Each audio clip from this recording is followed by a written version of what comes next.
Hello दोस्तों। Welcome to fundamental trader. Fundamental trader के channel पे आपका स्वागत है। आज की इस वीडियो में मैं सुजलॉन एनर्जी के बारे में बात करूंगा और इस वीडियो को देखने के बाद आप खुद डिसाइड कीजिएगा कि आपको इसके अंदर इन्वेस्टमेंट करनी चाहिए या फिर नहीं करनी चाहिए। और अगर आपने ऑलरेडी इन्वेस्ट किया हुआ है तो उस स्टॉक को होल्ड करना सही है या नहीं है। तो ये बात को समझना ज़्यादा ज़रूरी है कि सुजलॉन एनर्जी में आखिर ये स्टॉक कैसी है, क्या इसके फंडामेंटल्स है। टेक्निकल में कुछ भी नहीं बताऊंगा, जो बताऊंगा फंडामेंटल्स ही बताऊंगा, क्योंकि इस पेनी स्टॉक में टेक्निकल की डिस्कशन बेकार है। पेनी स्टॉक में कुछ भी टेक्निकल नहीं आता, और जो भी पेनी स्टॉक में भी अगर वो टेक्निकल बता दे रहा था वो महान इंसान है। तो अगर वो पेनी स्टॉक है तो पेनी स्टॉक का रीजन ही है उसका फंडामेंटल। वो पेनी स्टॉक इसलिए है क्योंकि उसके फंडामेंटल्स वीक है। टेक्निकल्स का तो कोई मतलब ही नहीं होता वहाँ पे। तो सुजलॉन एनर्जी की अगर बिजनेस की बात करें तो इसकी जो बिजनेस है वो रिन्यूएबल एनर्जी में है। रिन्यूएबल एनर्जी में विंड पावर जनरेशन की बिजनेस है, विंड मिल लगाने की बिजनेस है, इसके इक्विपमेंट भी बनाती है। साल 2007 के टाइम पे ही इसने जो हाई बनाई थी वो 500 रुपये का हाई बनाया था। और जब ये कंपनी लिस्ट हुई थी तो ये कुछ 2005 का समय रहा होगा। 2005 से 2007 के बीच में ये बहुत अच्छी चली, बहुत अच्छी एक हायर हाई बनाई। लेकिन 2007 के बाद 2008 के बाद इसके अंदर सडनली इतनी बड़ी फॉल आने लगी कि ये पेनी स्टॉक बन गया। क्यों? क्योंकि देखो, जो 2007 और 2015 के बीच का टाइम था उस टाइम रिन्यूएबल एनर्जी के पीछे इंडिया इतनी जोर नहीं लगा रही थी। ठीक है, ये जो मोदी गवर्नमेंट की टाइम पे ही रिन्यूएबल एनर्जी की बहुत ज़्यादा पॉलिसी आई, बहुत ज़्यादा रिवॉल्यूशन आने लगी कि हमें रिन्यूएबल एनर्जी पे शिफ्ट करना है। उस टाइम उतनी ज़्यादा डिमांड नहीं थी रिन्यूएबल एनर्जी की, और उस time Tata power, Adani green जैसे स्टॉक जो थे वो बहुत ही डूबे हुए थे। मतलब टाटा पावर की तो हालत ही ख़राब थी 2000 के टाइम पे। 2012 11 2010 के पहले उसकी हालत बहुत ख़राब थी। उस समय सुजलॉन बहुत अच्छी कंपनी हुआ करती थी। सुजलॉन बहुत प्रॉफिट बनाने वाली कंपनी हुआ करती थी। लेकिन जब से ये टाटा पावर ने राइज किया, जब अदानी ग्रीन राइज करनी शुरू कर दी, इवन और भी बाहर में ऐसी कंपनियां हैं जो लिस्टेड नहीं है, वो सारे कंपनियां ऊपर आने लग गई। सुजलॉन की बिजनेस ही ठप हो गई, क्योंकि सुजलॉन इतनी अच्छी सर्विस ही नहीं दे पाता है। डेप्ट से डूबी हुई कंपनी है। जितनी इसके मार्केट कैपिटल नहीं है उससे ज़्यादा इसका डेप्ट है। और इसकी कंपटीशन को आप समझो, इसकी कंपटीशन किससे है? टाटा पावर से है, अदानी ग्रीन से है। ये दोनों जो कंपनियां हैं, एक तो बहुत बड़ी कंपनी है और उसके बाद इसके फाइनेंशियल हेल्थ भी बहुत ज़्यादा अच्छे हैं। ये सुजलॉन जैसी डेप्ट से डूबी हुई कंपनी नहीं है ये। और तीसरी बात ये समझो कि जब कहीं बिडिंग होती है प्रोजेक्ट को लेकर, तो क्या आपको लगता है सुजलॉन इस बिड को कभी जीत पाएगा? ये टाटा है, आदि ये अदानी ग्रीन है, ये इतने सस्ते बिडिंग दे देते हैं कि सुजलॉन टिक ही नहीं पाएगा इनके सामने। और अभी की जो आप इसमें तेजी देख रहे हो, ये एक न्यूज आई थी जो इसे 200 मेगावाट का जो विंडमिल का प्रोजेक्ट मिला है गुजरात में। इसको देख करके लोग इसमें बाय करने लग गए, और मैं बता रहा हूँ इस न्यूज को देख करके बहुत लोगों ने 50,000 1 लाख रुपए लगा दिए होंगे इस स्टॉक में। आप एक न्यूज को देख कर ट्रेडिंग करते हो, आपने इस न्यूज को पढ़ने के बाद आपने पैसे तो लगा दिए, क्या आपको पता है कि वो पैसे आपको कब तक होल्ड करने पड़ेंगे? कंपनी की हालत इतनी खराब है, डेब्ट से डूबी हुई कंपनी है, न्यूज के बेसिस पे चल रही है, और इसमें कोई अच्छे इन्वेस्टर का भी हाथ नहीं है। कोई ब्रोकर इसे लेकर ऊपर जाना नहीं चाहता। कंपनी की इतनी गंदी हाल है, बैंकरप्ट हो चुकी है ये कंपनी। इसको खरीदने वाला कोई कंपनी नहीं है, मैं बता रहा हूँ आपको। आप देख लो, कहीं पे भी जाकर पढ़ लो। ये कंपनी रेडी थी खुद को बेचने के लिए, लेकिन इसे खरीदने वाला कोई नहीं है। और जो भी खरीदना चाहता है वो 50% डिस्काउंट में खरीदना चाहता है। और एक और बात ये समझो कि सुजलॉन जो है वो सिर्फ और सिर्फ विंड एनर्जी पे ही काम करती है। इसके बिजनेस सिर्फ और सिर्फ विंड एनर्जी पे है। टाटा, अदानी जो कंपनी से इसकी कंपटीशन है, इसके जो पीयर्स हैं, वो ऑलराउंडर हैं। वो विंड में भी काम करेंगे, वो हाइड्रो में भी काम करेंगे, वो सोलर रूफटॉप भी बनाएंगे, वो बायोमास भी बनाएंगे। तो इसके कंपटीशन में भी ये बहुत नीचे है सुजलॉन।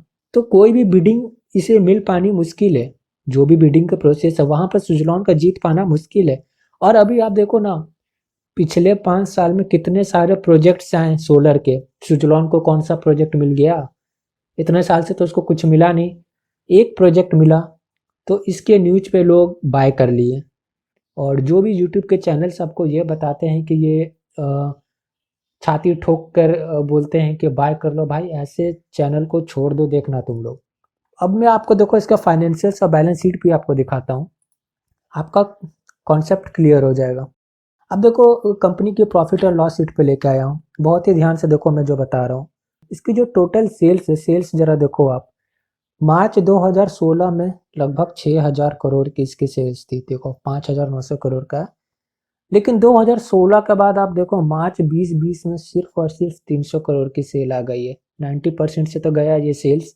एक्सपेंडिचर देखो मार्च में 2016 5300 करोड़ की थी, मार्च 2020 में कितनी आ गई? 1200 करोड़ की, 80% से जहाँ पे भी गया।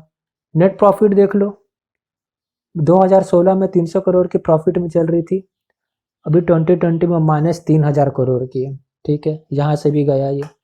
बैलेंस शीट देखो आप, टोटल रिजर्व, रिजर्व को समझो क्या होता है। रिजर्व मतलब ये कंपनी की सेफ मनी है, ये मनी ही उसे फाइनेंशियल क्राइसिस से बचाती है।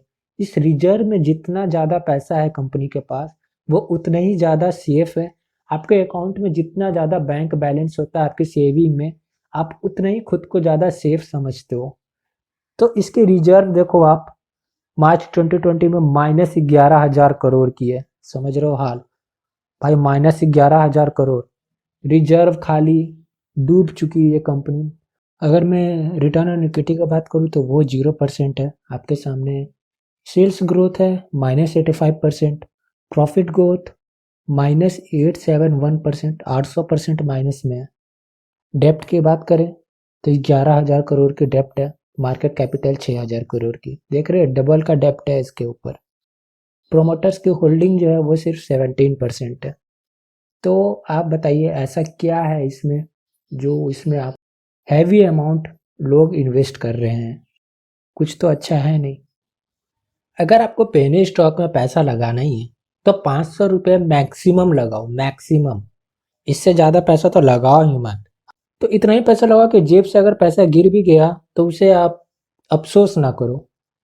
और अगर ये सुजलॉन एनर्जी में पोटेंशियल रहेगी ना, अगर वो कंपनी को उठना होगा या कंपनी में कुछ बात होगी, ये कंपनी ऊपर जाएगी, तो फोमो मत हो, कंपनी को ऊपर जाने दो, इसके प्राइस को 100 रुपये से ऊपर जाने दो।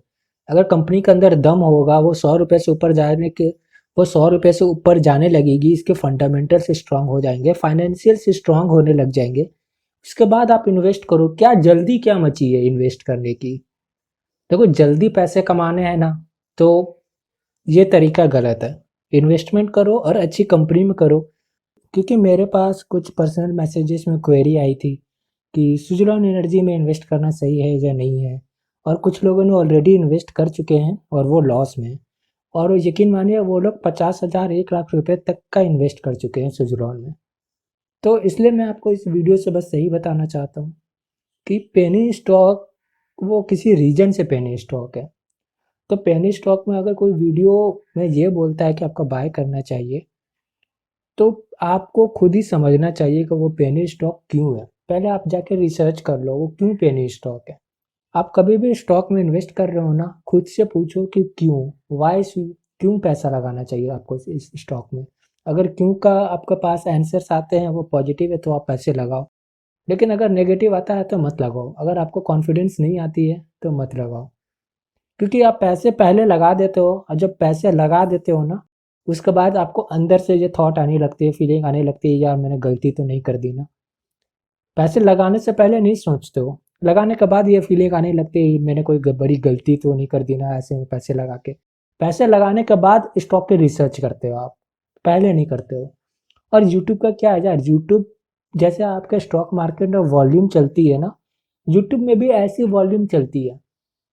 लोग पेनी स्टॉक पे ही वीडियो इसलिए बनाते हैं क्योंकि उसमें ज़्यादा वॉल्यूम होती है, क्योंकि लोग उसे ही ज़्यादा सर्च करते हैं। आप क्यों देखोगे कितने सारे ऐसे चैनल्स हैं जो सिर्फ और सिर्फ येस बैंक पे ही वीडियो बनाते हैं, पता नहीं हर दिन उनके पास कौन सी न्यूज़ आती है।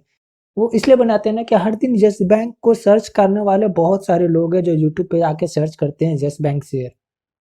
इसलिए वो लोग इस पे वीडियो बनाते हैं। सुजलॉन पे क्यों वीडियो बनाते हैं? और ये जो लोग वीडियो बनाते हैं ना, यकीन मानिए ये खुद इन्वेस्ट नहीं करते हैं सुजलॉन में, लेकिन वीडियो ज़रूर बनाएँगे सुजलॉन पे। खुद इन्वेस्ट नहीं करेंगे लेकिन वीडियो बनाएँगे 3i इन्फोटेक पे। खुद इन्वेस्ट नहीं करेंगे वो ऊर्जा ग्लोबल पे, लेकिन दूसरों को बोलेंगे ऊर्जा ग्लोबल पे इन्वेस्ट करो। और जो अच्छी स्टॉक है उसके ऊपर वॉल्यूम ही नहीं है, क्योंकि उसको कोई सर्च ही नहीं करता। उनको पता है कि ये स्टॉक ऊपर ही जाएगा, उस पर कोई सर्च करने के लिए नहीं आता यूट्यूब पे। आप देखोगे जुबिलेंट फूड पे कोई जल्दी सर्च नहीं करता, टीसीएस पे कोई जल्दी सर्च नहीं करता है यूट्यूब पे।